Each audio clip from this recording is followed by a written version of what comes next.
Bismillahirrahmanirrahim. Assalamualaikum warahmatullahi wabarakatuh. Salam, Om Swastiastu, Namo Buddhaya, salam sejahtera, salam kebajikan bagi kita semua. Selamat siang, selamat sore, selamat malam, salam 1 kali 24 jam. Kita lanjut pada episode kedua pada series How to be a winner in our life. How to be a winner in life. Bagaimana jadi pemenang dalam kehidupan, bagaimana menjadi seorang pemenang dalam hidup.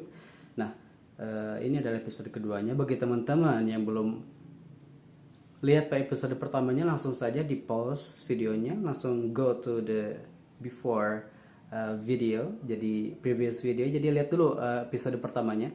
Di situ kita membahas tentang kita spill aja tentang goals, tentang mempunyai tujuan yang jelas. Kita dibahas lengkap di situ apa yang saya ketahui begitu. Jadi teman-teman juga jangan ragu buat ngasih tahu saya hal yang benar. Boleh diingatkan, kak ini kayaknya kurang tepat deh, ini yang lebih tepat ini. Silakan saya, kita terbuka, kita transparan, dan kita sharing ilmu ya begitu. Oke, next. Pada episode kedua ini kita akan membahas tentang sebentar, hold on. Teman-teman, di episode pertama kan dikasih tugas, sudah dikerjain belum tugasnya?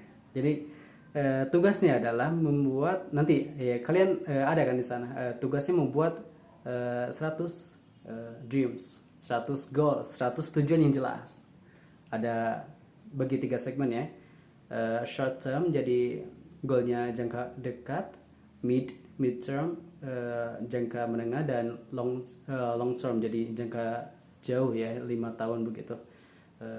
Ya begitulah, 1 hari 2 hari, 1 minggu, 1 semester mungkin 1 tahun, terus di atasnya yang long term itu 5 tahun 10 tahun begitu ya. Udah kerjain belum? Bagi yang belum kerjain dulu. Bagi yang belum lihat dulu episode pertama di series previous videonya. Lihat dulu, ada playlistnya, boleh dicari di playlist kami. Bentar, saya juga, karena pada video kita itu ya action, kita harus beneran ngerjainnya dan beneran harus dikerjain. Saya juga ngerjainnya, bikin 100 goals yang jelas gitu kan. Ini saya udah nulis ini, dari ini saya tulis 5 September 2021. Mungkin nggak kelihatan tapi saya tunjuk saja ya. Ini ada yang short termnya, ada mid termnya, ada yang long termnya gitu kan. Ini sebenarnya belum 100 tapi setengahnya, 50%-nya. Ada 50 goals yang ingin saya tujukan dalam jangka dekat, jangka menengah, dan jangka panjang 5 tahun 10 tahun begitu. Bagi teman-teman kan sudah dijelasin dulu di previous videonya itu jangka waktunya hari ini.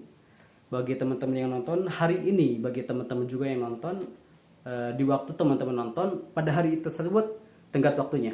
Jadi kita membiasakan diri dengan action, kerja, action, gerak gitu kan. Oke, lanjut. Setelah menentukan action yang jelas, kita langsung kembali ke materi.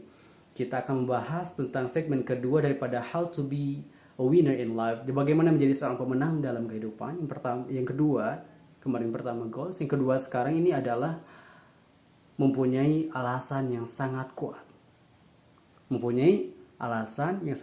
Setelah teman-teman memiliki impian, contoh teman-teman nonton ini malam hari gitu kan, itu bagus. Malam atau pagi ini bagus buat teman-teman.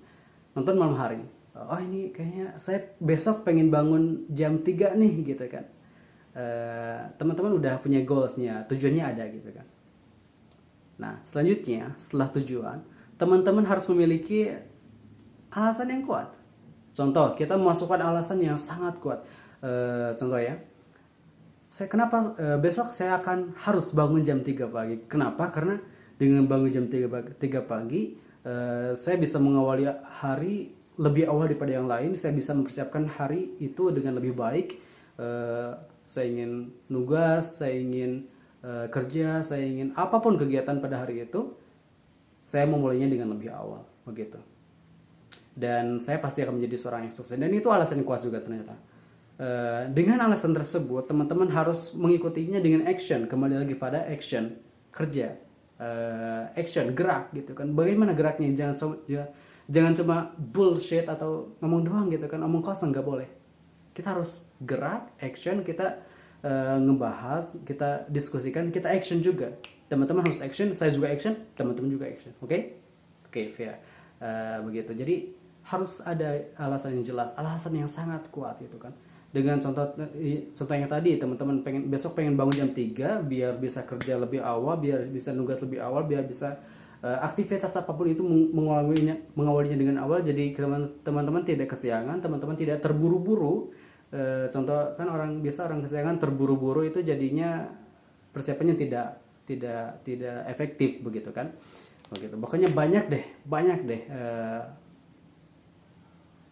poin positif daripada teman-teman bangun lebih awal begitu. Nah, dengan begitu, dengan memiliki alasan yang kuat, selanjutnya teman-teman juga harus action. Jadi maksud action di sini itu teman-teman harus ada realistis sedikit gitu kan. Karena besok akan bangun lebih awal, berarti malam ini saya tidur lebih awal juga. Tidak mungkin kan pengen bangunnya jam 3 pagi mau tahajud gitu kan, atau biar mengawali tahajud mengawali kerja gitu kan. Gak mungkin kan, gak mungkin pengen bangun jam 3 tapi tidurnya jam 2 malam gitu kan. Jam 12 malam, jam 10, jam 11 enggak mungkin. Mungkin sih mungkin, cuman tidak efektif. Tetap tubuh kita ini berkatan dari Tuhan, dari Allah Subhanahu wa taala, itu titipan. Dan kita ini cenderungnya tubuh ini memiliki kayak manusia itu kan ada human right, hak manusia, hak asasi manusia. Tubuh kita juga memiliki hak asasi manusia yang tersendiri. Jadi teman-teman harus memberikan tubuh kalian itu haknya untuk tidur, untuk beristirahat, untuk direfresh begitu, istirahat. Jadi setelah tahu bangun harus bangun jam 3 dengan alasannya begitu kan, dengan teman-teman juga tahu lebih bagus, tahu poin positif daripada kenapa harus melakukan ini, kenapa harus melakukan hal tersebut yang menjadi tujuan atau goals teman-teman gitu kan. Nah, teman-teman mengikuti, di follow up dengan action gitu kan. Jadi kalau pengen bangun jam 3 berarti yaudah tidurnya jam 8. Habis Isya siap-siap kalau yang mau mandi atau mau workout gitu kan, mau nge-gym malam-malam gitu kan, jam 8 udah beres, tinggal mandi, siap-siap segala macam, tidur gitu kan. Bangunnya lebih awal. Tidur lebih awal, bangun lebih awal. Rasul juga begitu ya. Rasulullah sallallahu alaihi wasallam tidurnya lebih awal. Beliau tidak suka ngobrol setelah Isya. Ba'da Isya beliau tidak ada kegiatan khusus begitu, kecuali kalau ada dadakan perang dan sebagainya macam begitu ya teman-teman. Ada juga salah satu itu jangka dekatnya ya. Saya ada cerita nih teman-teman, khusus buat teman-teman yang nonton, yang udah nonton juga series pertama, yang belum kembali lagi stop video ini, tonton previous videonya, tonton dari awal sampai akhir ya, jangan di cut, jangan, itu lebih baik begitu. Siap. Nah gini, ada ceritanya begini. Ceritanya itu saya memiliki dosen Pancasila di Universitas Jenderal Ahmad Yani begitu. Istilahnya pada UTS itu saya nilainya kurang bagus. Nilainya tidak bagus, kenapa? Karena ada beberapa soal, 7 soal saya ingat, 7 soal. Dari setiap satu soal itu ada tulisannya, menjadi satu soal 10 poin, dan juga ada yang 25 poin, ada 3 sekian, gede lah, beberapa kali lipat. Saya ngerjainnya ketika lihat itu gitu kan. Saya berpikir entah kenapa saya selalu ingin menjadi berbeda daripada orang lain begitu. Jadi saya tidak ingin karena ini gitu. Saya inginnya itu ngerjainnya yang poinnya gede dulu gitu. Dan saya salah saya juga mungkin ya. Saya tidak bisa manajemen waktu dengan baik. Itu menjadi pelajaran juga bagi saya. Jadi saya ngerjain tugasnya itu cuma nomor 6 sama yang 7. Nomor 7 juga itu buru-buru karena waktunya terbatas. Nomor 6 saya ngerjain dengan serius, beneran serius. Wah, dikerjain beneran begitu. Hasilnya gitu kan, beberapa minggu 2 minggu kemudian jam kelas gitu kan, dibahas, wah saya kena marah begitu, disebutin sama nama saya di depan teman-teman yang lain. Jadi saya sedikit astagfirullah gitu kan. Jadi saya cerita saya juga bapak ya, saya malu begitu, saya malu. Setelah itu saya chat dosennya, Pak bagaimana nih begitu kan, saya eh, pengen ketemu sama dosennya begitu. Setelah itu eh, ngapain mau kesini gitu kan katanya, saya ingin meminta maaf secara langsung dan mohon bimbingannya, saya bilang begitu. Saya ngechat, ada chatannya di HP gitu. Langsung saya ternyata lumayan jauh, 19 km sama saya ingat, harganya tuh 40 ribuan, 49 atau 40 berapa, 40 ribuan lah pokoknya, di bawah 50 ribu ya. Tentunya kalau kita ketemu dosen, kita bawa sesuatu buat adab ya, adab ketemu guru atau adab ketemu siapapun kan, baiknya kita membawa makanan atau apapun gitu kan yang teman-teman mau. Oke, jadi saya ketemulah dosennya itu sekitar setengah jaman, enggak 40 menit, hampir sama angka-angkanya itu 40 jam, 40 menit, 40 ribuan bayarnya juga gitu kan, 50 ribu perasaan bayar. Berangkat lah gitu kan, saya di sana itu sebenarnya keliling, berhenti dulu soalnya kasihan sama tukang gojeknya, kita gak bisa keliling, makanya saya jalan kaki itu, saya jalan kaki cukup jauh, mungkin 1 sampai saya sebutkan ya, soalnya saya sudah biasa, tapi sudah biasa jalan dan ya udahlah gitu kan, sekitar 1 sampai 2 kilometeran beneran. Saya keliling ke sana kemari, di sini ditolak, harusnya ini ada jalan khusus buat veteran doang, saya ngeliling itu. Bahkan saya masuk ke komplek tentara, harusnya gak boleh lewat situ, tapi ada orang yang saya nanya, ini kompleks ini di sebagaimana sih, ada siapa di sana? Ada dosen kata saya. Ya udah dikasih tahu, gak bisa lewat sini, tapi kalau mau lewat sini nanti ada sebelum ada lapang futsal, belok kanan gitu. Ya udah saya masuk lewat komplek gitu kan. Ya udah gak apa-apa lah gitu kan.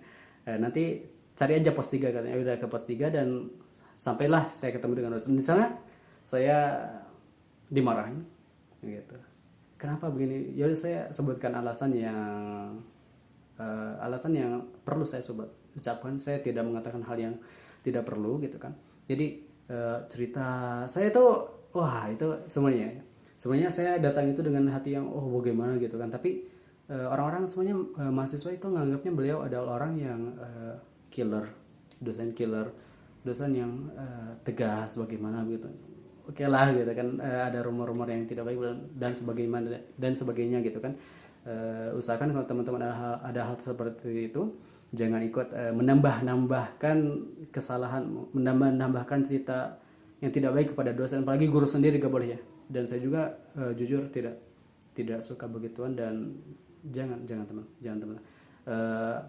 Lanjut cerita, saya itu mendapatkan pengajaran daripada beliau, mendapatkan bimbingan. Saya wah gitu kan, saya diombang-ambing rasanya itu. Beneran. Tapi seneng beneran, saya dikasih tahu bahwa beliau itu bukan dari keluarga yang mampu untuk menyalurkan beliau SMP bangun jam 3, SMA bangun jam 2, kerja segala macam gitu, dan bahkan mohon maaf, nyokap maaf ya, kotoran domba ke karungin, langsung dibawa dipangkul gitu kan, terus dipakai tangan beliau diginiin biar buat numpuk bunga. Beliau juga langsung bilang, kalau pakai tangan sendiri, beliau juga bilang saya nggak jijik gitu kan. Apakah saya nggak jijik? Saya langsung nanya, berarti itu kan tadinya pengen ditanya. Saya juga ternyata pernah belajar psikologi, dan yaudah saya nanya, kenapa gitu kan, kenapa gak jijik gitu, apakah jijik gitu kan. Tidak, karena itu saya, kata beliau ya, karena saya kalau tidak nyampurin ini pakai tangan, ini nggak sempurna, nanti bunganya mati. Kalau bunganya nanti gak bisa dijual, gak bisa makan begitu. Jadi dan ceritanya itu, beliau itu saya nanya, saya psikologinya, kalau ada orang yang lagi suka cerita itu, kita lebih baik menjadi seorang pendengar yang baik. Kita dengerin, oh iya, lebih baik teman-teman jangan menyanggah. Oh sebentar dulu, jangan dipotong, gak boleh, gak baik. Kalau orang lagi cerita itu mereka suka, apalagi orang yang sudah berumur lah, sudah berumur, mereka sangat suka cerita. Ambil aja pertanyaan yang akan mereka cerita lebih panjang, itu lebih bagus sebenarnya. Lanjut, saya bertanya tentang kenapa sih Bapak dulu pernah menjadi orang memang susah begitu kan? Apa sih motivasi Bapak untuk menjadi sekarang ini gitu kan? Beliau juga menceritakan bahwa beliau sudah menempuh pendidikan tertinggi pada tentara. Begitu. Siap. Nah, saya bertanya apa motivasi Bapak gitu kan. Beliau juga pernah bercerita tentang ketika kuliah bagaimana gitu, ketika ada waktu buat bisa rekreasi sama teman-teman mahasiswa, tapi beliau memilih untuk ngajarin karate buat teman-teman di mahasiswa yang lain gitu, junior-junior beliau gitu kan. Beliau memilih hal yang lebih produktif daripada kesenangan. Menunda kesenangan ini salah satu tips, salah satu quotes buat, bukan quotes, perilaku yang dilakukan oleh kebanyakan orang yang akan sukses. Menunda kesenangan, menunda kesenangan, menunda kesenangan. Teman-teman ulangi kata itu. Nah, saya menanya apa motivasi Bapak gitu kan. Dari down sampai sekarang ini gitu kan. Beliau ada di lantai 2, lumayan, Masya Allah itu keren banget gitu kan. Beliau menjawab sambil dengan ketika saya bertanya, beliau mencenungkan tubuhnya gitu. Ketika saya bertanya tersebut, beliau membaringkan pundaknya kepada bangkunya gitu. Kita satu meja kepada bangkunya gitu kan. Saya ada di hadapannya di seberang kursinya gitu. Langsung ke belakang gitu kan. Beliau menjawab, saya tidak ingin dihina. Jadi beliau memang tidak ingin dihina dan tidak ingin diremehkan. Dan saya ingin membuktikan juga, beliau juga mengatakan, maaf kalau salah, tapi ini yang saya dapatkan, saya tidak berbohong. Beliau mengatakan bahwa saya dahulu pernah ketika SMA dikatakan hal yang tidak baik. Saya tidak akan menyebutkan, tidak baik, sangat tidak baik, kata perempuan yang dia pacarnya gitu. Maaf kalau salah ya, tapi itu yang saya dapatkan. Pokoknya itu menjadi motivasi yang sangat kuat. Jadi ketika beliau masih SMA, beliau dicampakkan lah ya, dicampakkan oleh orang lain, oleh pacarnya yang dia sukai. Orang yang kamu andaikan orang yang kamu sukai, orang yang kamu sukai mencampakkan diri Anda, menghina Anda, apa yang akan Anda rasakan? Beneran, beliau itu real life, ini fakta. Beliau dihina, dicampakkan, diremehkan, dipandang rendah oleh orang yang beliau cintai pada waktu itu, pada masa remajanya. Itu ternyata menjadi beliau menjadi motivasi yang kuat. Sebenarnya pada hal tersebut, pada kondisi tersebut, bisa menjadi hal yang menjadi responnya bisa dua hal. Kita mengeluh atau ya udahlah gitu kan, nyerah gitu kan. Ada juga yang wah ini nggak bisa didiam, ini berjuang semangat. Jadi hal tersebut menjadi cambuk bagi beliau, bagi dosen saya untuk menjadi lebih baik. Saya ingin menunjukkan gitu, saya tidak ingin dihina gitu. Sampai beliau tuh belajar dan menceritakan ketika menjadi mahasiswa untuk menahan laparnya karena kondisi ekonomi di kosannya. Beliau itu makan minum, mengganjal perutnya itu dengan minum air sama minum teh di kantin katanya, begitu, untuk mengganjal gitu kan, karena nggak ada makanan, mungkin nggak ada uang begitu. Intinya alasan yang sangat kuat itu sangat penting. Setelah Anda memiliki tujuan, temukan alasan yang sangat kuat untuk Anda menjadi seorang yang lebih baik, produktif. Anda akan menjadi seperti apa pada masa depannya begitu. Alasannya yang kuat, sangat kuat. Contoh lain, Anda harus kait, contoh ya bagi teman-teman yang udah berusia 20 atau sekian gitu kan dan belum memiliki penghasilan. Coba masukkan alasan ini mungkin ya, maaf kalau salah. Begini, kalau teman-teman di usia 20, 25, 30 dan belum memiliki pekerjaan atau belum mandiri secara finansial gitu, teman-teman memiliki keluarga, salah contoh teman-teman bisa nambahin alasan yang sangat kuat dengan teman-teman masing-masing, bisa mengimbangi dengan mengkaca dengan diri sendiri, menyesuaikan begitu. Contoh alasannya itu, contoh saja, saya sebenarnya belum 20 tahun. Contoh saya belum 20 tahun atau 25. Saya ini udah berumur 25 tahun, tapi saya belum memiliki pekerjaan, belum memiliki bisnis, belum mencoba ini, belum mencoba itu, karena dulunya saya jujur malas bagaimana begitu kan. Jadi masih ya udahlah gimana gitu kan, ikutin aja alurnya gitu, gimana Allah gitu kan, gimana Tuhan gitu kan. Jadi alasannya gitu kan, teman-teman harus berubah alasannya karena Emang Anda mau jadi seperti itu untuk selamanya sampai Anda meninggal? Contoh ya, umur-umur kita zaman akhir itu umurnya ada di sekitaran Nabi Muhammad. Nabi Muhammad itu meninggal pada umur 63 tahun. Kita juga tidak akan jauh pada itu. Jika kita lebih daripada 60 atau 70 tahun itu bonus. Nah, apakah 1/3 daripada umur Anda belum melakukan apapun, belum belajar apapun, belum mengambil resiko yang tinggi, belum menghabiskan masa-masa di mana Anda menjadi susah gitu kan? Cobalah bagi teman-teman yang masih muda, ya, coba habiskan jatah kegagalan Anda pada saat muda. Jangan malu untuk mencoba, jangan malu untuk melakukan mengekspresikan diri, gak apa-apa, dipermalukan gak apa-apa. Gitu. Tapi fokus pada tujuan, cari pengalaman sebanyaknya, cari ilmu sebanyaknya. Yang saya dapatkan ada dari Steve Jobs itu, kita itu mengumpulkan titik-titik gitu kan. Nanti ketika kita dewasa, kita akan menyambungkan titik-titik tersebut. Pengalaman yang sudah kita lalui, kita sambungkan dan kita bisa menjadi seseorang yang lebih baik. Kita bisa menemukan suatu luang gitu kan, kita bisa menemukan peluang yang sangat besar begitu. Jadi teman-teman harus memiliki alasan yang kuat untuk melakukan sesuatu juga. Goals. Kita kembali pada materi. Setelah kemarin kita membahas tentang goals, menentukan goals, tujuan yang jelas. Selanjutnya kita harus memiliki alasan yang sangat kuat, begitu.